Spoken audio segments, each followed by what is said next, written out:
ভাত মাংস রান্না করে খেয়ে চুরি করে পালালো চোর। নগরীর মেজর মুকির পাড়ায় একটি বাসাবাড়িতে চুরির ঘটনা ঘটেছে। শুধু যে চুরি তা কিন্তু নয়, বরং চুরি করতে গিয়ে চাঞ্চল্যকর ঘটনার সৃষ্টি করেছে। চুরি করতে গিয়ে চুরি করার পূর্ব মুহূর্তে ফ্রিজ থেকে মাছ মাংস বের করে তা রীতিমতো রান্না করে আয়েশ করে পেট পুজো করে নিয়েছিল।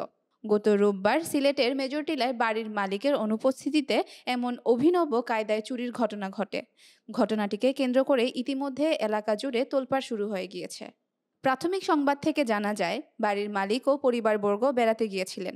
এই মোক্ষম সময়কে কাজে লাগিয়ে বেশ মনের আনন্দেই চুরি করতে পেরেছে চোরের চক্র। চুরি যাওয়া জিনিসপত্রগুলোর মধ্যে 3টি স্মার্ট মোবাইল ফোন ও একটি ট্যাব সহ প্রায় 2 ভরি স্বর্ণালংকার, বাচ্চাদের টাকা জমানোর 4টি ব্যাংক, রান্নাঘরের হাঁড়ি পাতিল, রান্না সামগ্রী সহ নগদ প্রায় লাখখানিক অর্থ হাতিয়ে নিয়েছে। বাসাবাড়ির ছাদের দরজার সাহায্যে খুব সহজেই প্রবেশ করে তার আনন্দ ভোজন ও চুরি করে আবার বাড়ির সামনের দরজা দিয়ে বের হয়ে গিয়েছে। এমন চাঞ্চল্যকর চুরির ঘটনায় এলাকাবাসী বেশ আতঙ্কিত অবস্থার মধ্যে রয়েছে। বিষয়টি সংশ্লিষ্ট থানা পুলিশকে জানানো হয়েছে।